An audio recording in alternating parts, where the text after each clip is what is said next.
Bismillahirrahmanirrahim.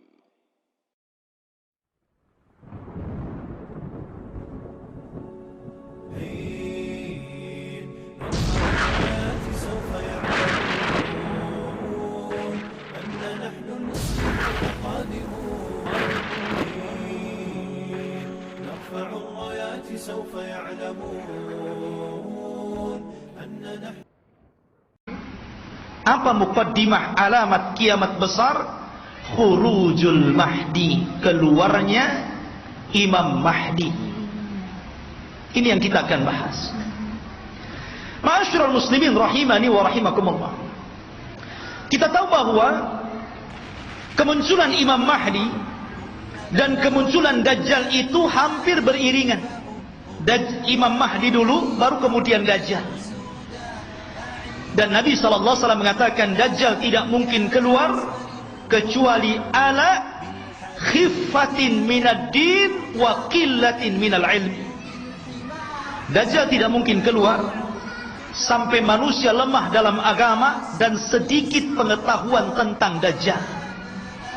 Ketika orang sudah tidak berkhutbah lagi menceritakan tentang Dajjal, ketika pengajian-pengajian sudah tidak disinggung lagi tentang bab Dajjal, ketika orang-orang sudah tidak peduli dengan kisah-kisah Dajjal, maka ketika manusia lalai, muncullah makhluk yang jahat ini. Ma'asyiral muslimin rahimani wa rahimakumullah. Pada minggu yang lalu sedikit saya akan ulas sebelum kemunculan Imam Mahdi. Nabi SAW mengatakan Imranu Baitil Maqdis kharabu Yathrib. Apabila pusat kekuatan kaum muslimin sudah dipusatkan di Baitul Maqdis, di Yerusalem, alhamdulillah, kita bersyukur kepada Allah Subhanahu wa taala. Allah telah menggagalkan keinginan barat untuk memindahkan Israel Raya di tengah-tengah kota Yerusalem. Ini sebuah nikmat. Tapi walaupun kemudian terjadi, maka itu adalah alamatul kiamah. Itulah yang memang akan berlaku di akhir zaman. Berarti kalau ini berlaku, tanda-tanda itu semakin dekat dan dekat. Kata Nabi SAW, apabila seluruh kaum muslimin dari belahan dunia sudah mempusatkan kekuatan mereka di Yerusalem, tepatnya di Baitul Maqdis, kharabu Yathrib. Ketika itu kota Yathrib, kota Madinah dan Mekah akan ditinggalkan manusia. Padahal Mekah dan Madinah itu ketika itu dalam posisi sebaik-baiknya ekonomi, tapi akan ditinggalkan dan akan berhijrah ke Baitul Maqdis. Wa kharabu Yathrib khurujul malhamah.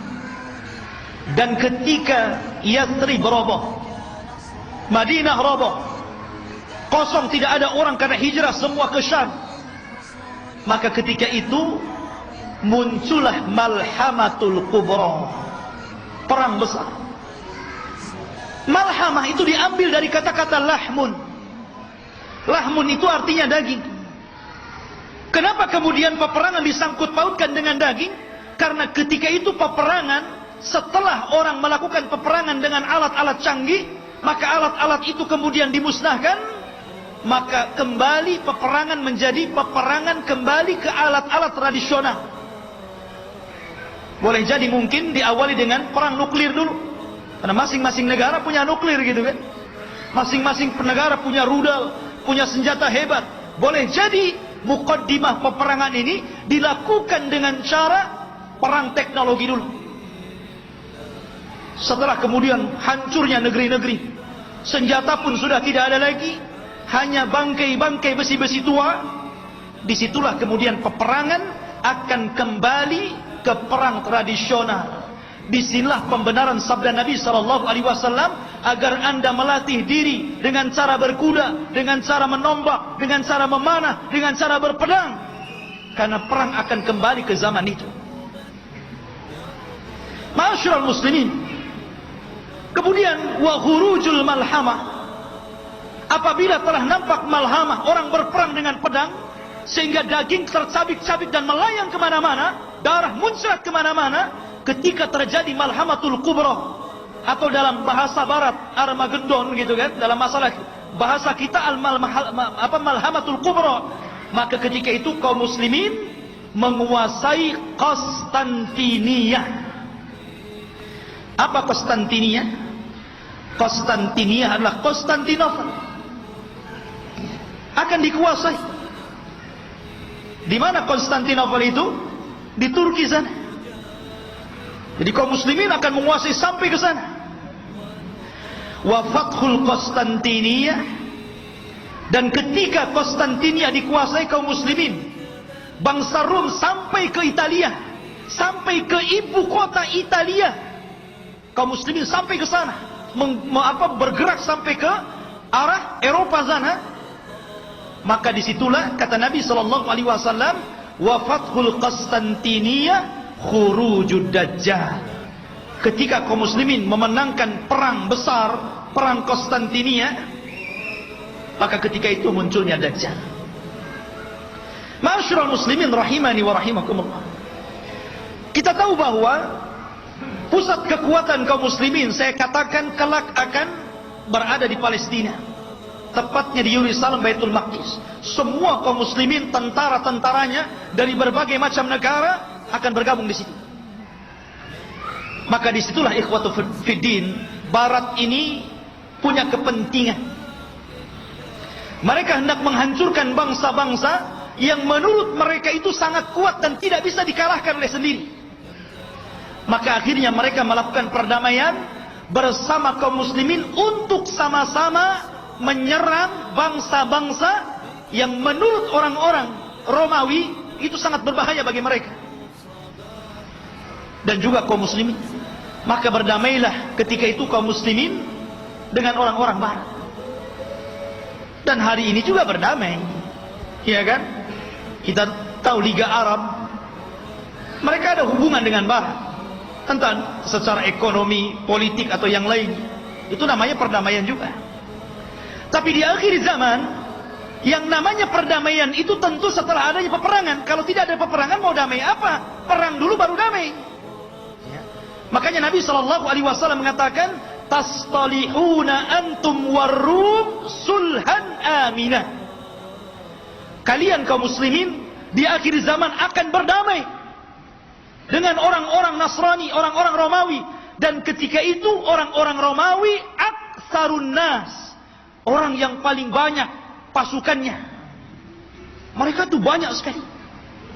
Cuman masalahnya, kalau memang orang-orang Nasrani itu mereka kuat, kenapa tidak langsung menyerang kaum muslimin? Karena kaum muslimin itu walaupun sedikit ditakuti oleh orang-orang kafir. Lihat di zaman Rasul, perang Badar, 300 melawan 1.300, menang. Lihat perang Mu'tah. Antum tahu perang Mu'tah? Perang Mu'tah itu perang di mana kaum muslimin berhasil memerangi orang-orang Romawi. Nabi menulis surat kepada Raja Romawi. Suratnya itu dirobek, utusannya dibunuh. Marah orang-orang Romawi ini, akhirnya menyiapkan pasukan bergerak untuk menyerang Nabi. Kata Nabi, kalau mereka menyerang kita di Madinah, maka akan banyak terbunuh, laki-laki, perempuan, anak-anak, kakek-kakek. Ini tidak adil.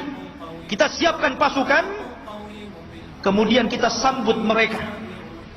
Akhirnya Nabi SAW mempersiapkan pasukan. Kata Nabi, wahai Zaid, peganglah bendera.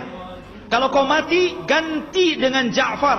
Kalau Ja'far mati, ganti dengan Abdullah ibn Rawahah. Perangkat. Dan di antara pasukan ada Khalid ibn Walid, tapi tidak dijadikan pemimpin karena baru masuk Islam. Berangkat mereka ke Mu'tah. Ketika melihat jumlah mereka berlipat-lipat banyaknya dengan kaum muslimin, wajar, manusia. Zaid mengatakan, apakah kita perlu pulang ke Madinah memberitahu Rasul? Atau bagaimana? Nggak imbang nih, pasukan Romawi banyak sekali, sementara pasukan kita sangat sedikit sekali. Tetapi karena mereka sudah kadang keluar membawa pasukan besar, sementara pasukan Romawi lebih besar daripada itu, akhirnya Allah takdirkan mereka pun melakukan peperangan. Subhanallah, di awal peperangan Zaid meninggal dunia. Kemudian bendera ditangkap oleh Ja'far. Ja'far meninggal dunia, terputus seluruh anggota badannya, termasuk dua tangannya terputus. Dia pegang bendera, diputus ininya, dipegang kirinya, diputus ininya, dipegang dadanya, dibelah akhirnya. Nabi berada di Madinah, tahu tuh karena wahyu. Kata Nabi, semoga kedua tangan Ja'far digantikan kedua sayap di sorga dan dia bisa terbang sesukanya. Ja'far meninggal dunia, dipegang Abdullah ibn Rawaha. Abdullah ibn Rawaha meninggal dunia, bingung kaum muslimin. Ini tidak ada lagi pemimpin pasukan. Maka mereka melirik kepada Khalid ibn Walid. Akhirnya dipegang dialah. Dia punya strategis perang yang luar biasa. Pasukan yang ribuan itu bisa dikalahkan oleh strategis Khalid ibn Walid. Sampai ada seorang Romawi bertanya kunci kemenangan kepada Khalid. Khalid, bagaimana engkau bisa memenangkan peperangan ini sementara jumlah kalian kecil dan jumlah kami besar? Kemudian Khalid memberikan kuncinya. Kata Khalid, nahnu qaumun nuhibbul maut kama tuhibbul haya. Kami kaum yang cinta kematian sebagaimana kalian cinta kehidupan. Berani mati, itulah kuncinya. Ya. Ma'asyiral muslimin rahimani wa rahimakumullah. Lah perang ini akan berlaku kelak di akhir zaman. Tetapi orang-orang Islam akan bergabung dan melakukan perdamaian bersama orang-orang Romawi. Kemudian akan menyerang sebagian. Ada yang memprediksi maksudnya yang diserang adalah negara-negara yang mereka berada di benua Asia. Ya mungkin Cina, mungkin Korea, mungkin negara-negara, kita tidak tahu, Allahu a'lam. Karena Rasul tidak menyebutkan negara mana yang diserang. Rasul hanya mengatakan watagzuna aduan min waraihim. Kalian akan berperang dengan musuh dari belakang kalian. Tidak disebutkan siapa mereka. Tetapi perang ini adalah gabungan pasukan kaum muslimin dan Romawi menyerbu negara itu dan dimenangkan. Ketika dimenangkan ini akhirnya saling mengklaim. Kata orang Nasrani, ini kemenangan kami. Kata orang Muslim, tidak, ini kemenangan kami. Sehingga muncullah satu orang Romawi, satu orang Salibi mengatakan ghalabas salib, ghalabas salib, ghalabas salib. Sungguh kami salib yang menang. Kami salib yang menang. Kami salib yang menang. Datanglah seorang Muslim mengatakan balillah ghalab, bahkan Allah yang memenangkan perang ini. Akhirnya saling berdebat, terjadilah perkelahian, maka sang salib orang Nasrani dibunuh kaum muslimin. Dari sinilah orang-orang Romawi berkhianat. Berkhianat. Padahal mereka tertulis melakukan perjanjian itu 10 tahun. Ada yang mengatakan di tahun ketiga, ada yang mengatakan di tahun kelima, mereka berkhianat. Atas pengkhianatan inilah, maka kemudian mereka hendak menyerang kaum muslimin, menyiapkan pasukan besar.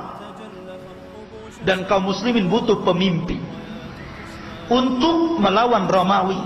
Dari sinilah apa yang kita bahas malam ini, khurujul Mahdi, muncul Imam Mahdi untuk melawan orang-orang Romawi. Ma'asyiral muslimin rahimani wa rahimakumullah.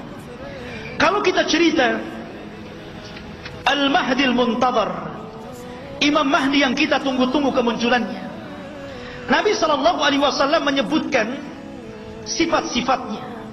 Kenapa Nabi SAW menyebutkan sifat-sifatnya? Agar supaya tidak ada orang yang mengaku sebagai Imam Mahdi.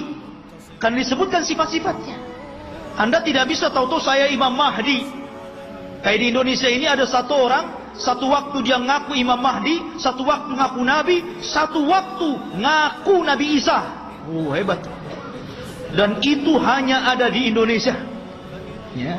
Siapa dia? Lia Aiden. Antum pernah kenal kasusnya Lia Aiden? Sampai di penjara. Rupanya anaknya juga ngaku Nabi. Ya, masyaallah muslim. Dan itu hanya ada di Indonesia. Ya. Belum lagi di Jawa Barat. Ada orang namanya Cecep. Orang Jawa Barat kan Cecep tuh namanya. Aja Cecep. Ya. Ngaku Nabi juga. Nabi Cecep namanya. Nabi Cecep, subhanallah. Kemudian belakangan ada namanya Ahmad Musaddiq. Sampai gempar. Banyak di negeri kita ini ngaku nanti. Kalau di Batam saya belum dengar. Di Batam ini ada yang ngaku orang bisa melihat Allah aja itu. Tapi bayar 500 katanya.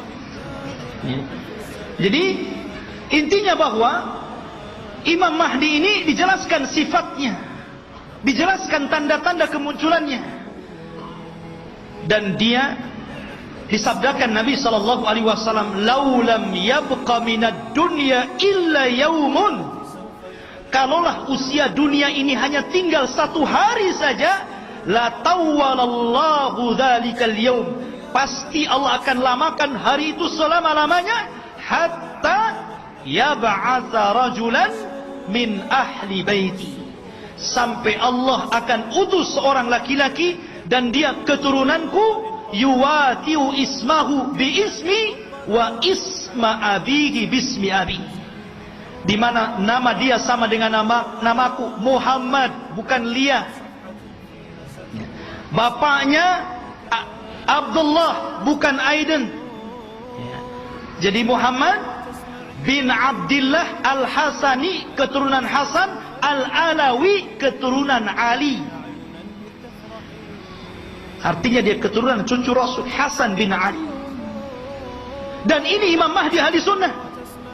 Berbeda dengan Imam Mahdi Syiah. Mereka menganggap Imam Mahdi Syiah itu keturunan Husain. Namanya Muhammad juga, tetapi Muhammad Hasan Al-Ashkari namanya. Katanya waktu kecil disembunyikan di satu tempat di gua di daratan Irak, namanya Sirdab. Jadi ada satu gua Sirdab, di situ ada lubang kecil, kemudian orang ngeker ke dalam gitu kan, dan mengetuk-ketuk pintunya, ukhruj ya Mahdi, ukhruj ya Mahdi. Itulah orang Syiah. Setiap hari ada yang menggedor-gedor pintu, keluar wahai Mahdi, keluar wahai Mahdi. Yang enggak keluar enggak ada Mahdinya. Ya. Ma'asyiral muslimin rahimani wa rahimakumullah. Maka Al-Mahdi itu keturunan Hasan. Maka yang disebutkan oleh banyak para ulama, salah satunya Syekhul Islam Ibn Taimiyah, kemudian juga muridnya Al-Imam Ibnu Qayyim rahimahullahu taala, ketika menjelaskan tentang kenapa Imam Mahdi keturunan Hasan, karena Allah memuliakan Hasan ketika dia menyerahkan kekuasaan kepada Muawiyah untuk menjaga darah kaum muslimin, maka keturunannya Allah muliakan akan menjadi imam yang belum sempat dicicipi oleh nenek moyangnya Hasan bin Ali. Padahal Hasan bin Ali sudah jadi presiden di zaman itu. Tapi cuma 6 bulan saja, melihat ada gelagat pergerakan kaum muslimin pembela Ali akan perang lagi dengan Muawiyah, dia tidak mau ada pertumpahan darah. Akhirnya dia ngalah, dia yang menyerahkan kekuasaan kepada Muawiyah, engkau saja yang jadi raja, yang jadi rakyatnya. Akhirnya bersatulah kaum muslimin. Karena kerendah dirian Hasan inilah, maka Allah muliakan Hasan. Maka dari keturunan Hasan inilah lahir di akhir zaman Al-Mahdi Muhammad ibn Abdillah Al-Hasani Al-Alawi rahimahullah ta'ala. Kok rahimahullah ta'ala belum muncul, afwan ya. Hafizahullah ta'ala. Taib, khutbah ini dimuliakan Allah subhanahu wa ta'ala. Beliau dilaqabi Al-Mahdi. Al-Mahdi artinya orang yang diberikan petunjuk. Dan dia Allah perbaiki dalam satu malam. Dia tidak tahu kalau dia akan jadi pemimpin. Dia seorang thalabul ilmi, ahli ibadah. Dia tidak tahu kalau dia akan diangkat. Tiba-tiba ketika dia dari Madinah ke Mekah untuk haji gitu kan, orang-orang memandang bahwa dia itu ada kelainan. Orang ini luar biasa, punya wibawa, taat beribadah, sehingga orang-orang Allah lembutkan hatinya, diarahkan agar memilih orang ini dan dibayatnya. Pada awalnya dia menolak. Dia menolak. Siapa saya? Saya bukan siapa-siapa. Kenapa anda memilih saya untuk menjadi pemimpin kalian? Tapi kemudian dia pun istikharah di malam hari itulah Allah perbaiki dia dalam satu malam. Allah berikan ilmu, kecerdasan, kepemimpinan, subhanallah, sehingga dalam satu malam kun fayakun. Idza arada syai'an an yaqula lahu kun fayakun. Kalau Allah menghendaki sesuatu, tinggal katakan kun fayakun, jadi dia. Kemudian pembaiatan kepada Imam Mahdi inilah tersebar. Sampai akhirnya datang tentara dari Syam untuk membunuh Imam Mahdi yang ada di Mekah. Berangkat mereka pasukan itu. Tapi ketika mereka sampai di Baida antara Mekah dan Madinah, Allah kirimkan gempa yang sangat besar sehingga mewafatkan dan menghancurkan mereka. Kata Nabi SAW, sebelum datang tanda-tanda kiamat akan muncul, maka akan terjadi 3 gempa. Gempa dari arah timur, gempa dari arah barat, dan gempa di Jazirah Arab. Inilah gempa di masa Imam Mahdi, menghancurkan semua pasukan yang akan menyakiti Imam Mahdi. Sampai orang yang jalan pun ikut mati, orang yang mau dagang ikut mati. Sehingga Aisyah bertanya kepada Rasul, wahai Rasul, bagaimana orang yang ikut mati yang tidak bersalah dan hendak membunuh Imam Mahdi itu? Kata Nabi SAW, yub'atsu yaumal qiyamah ala niyatihim. Mereka akan dibangkitkan pada hari kiamat sesuai dengan niat mereka. Intinya ikhwatu fiddin, Imam Mahdi ini kemudian dibaiat di depan makam Ibrahim, di depan Ka'bah. Kemudian berangkat dari Mekah ke Madinah dan diikuti oleh pasukan yang sangat besar.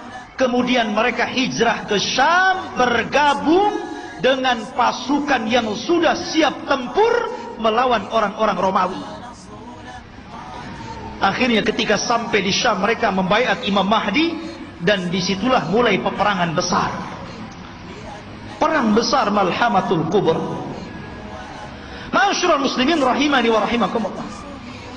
Dan kita tahu bahwa Imam Mahdi ini berkuasa atau diberikan kekuasaan oleh Allah Subhanahu wa taala tidak lama. Antara 7 sampai 8 tahun saja, ada yang mengatakan sampai 9 tahun. Dan dalam kekuasaan kaum muslimin, Imam Mahdi itu betul-betul membawa perdamaian, keadilan, kesuburan.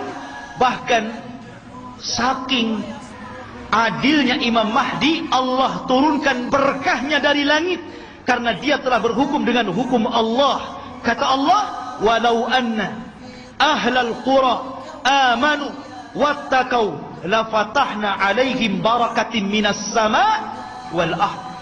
Kalaulah sebuah penduduk, sebuah negeri beriman, bertakwa, maka Allah Subhanahu wa taala akan kirimkan berkah langit dan berkah bumi. Ini terjadi di kekuasaan Imam Mahdi. Kaum muslimin, harta dibagi rata sehingga tidak ada miskin, tidak ada kaya, semua sama. Imam Mahdi berhukum dengan hukum Allah, dan dia menggunakan khilafah dengan khilafah minhaj nubuwah. Ma'asyiral muslimin rahimani wa rahimakumullah. Lah ketika Imam Mahdi memimpin pasukan ini, kemudian Imam Mahdi berhasil menyerang orang-orang Romawi sampai ke jantung kotanya. Kemana? Ke Itali. Romawi di mana? Di Itali. Jadi bergerak dengan pasukannya sampai menyerbu orang-orang Romawi itu sampai ke jantung kotanya, ke Itali sana. Ketika menang dalam peperangan, para sahabat sudah merasa kaya dengan harta rampasan perang. Karena kalau perang itu ikhwan, kalau musuh kalah kan semua jadi milik kaum muslimin. Tanah milik kaum muslimin, rumah milik kaum muslimin, kendaraan milik kaum muslimin, kaya. Ya. Makanya tidak ada bisnis yang lebih menguntungkan kecuali perang. Kalau menang dapat segalanya. Kalau kalah ya matilah tuh. Artinya di sini ikhwatu fillah yang dimuliakan Allah Azza wa Jalla, maka ketika sudah sampai dimenangkan itu, mereka berada di Eropa itu, berada di Itali, dan dimenangkan kaum muslimin, maka mereka sedang beristirahat di bawah pohon zaitun sambil menggantungkan pedang-pedang mereka, menunjukkan perang hari itu bukan dengan rudal, bukan dengan nuklir, tapi kembali ke pedang, kembali ke panah, kembali ke tombak, kembali ke kuda, kembali ke unta, persis di zaman Rasul.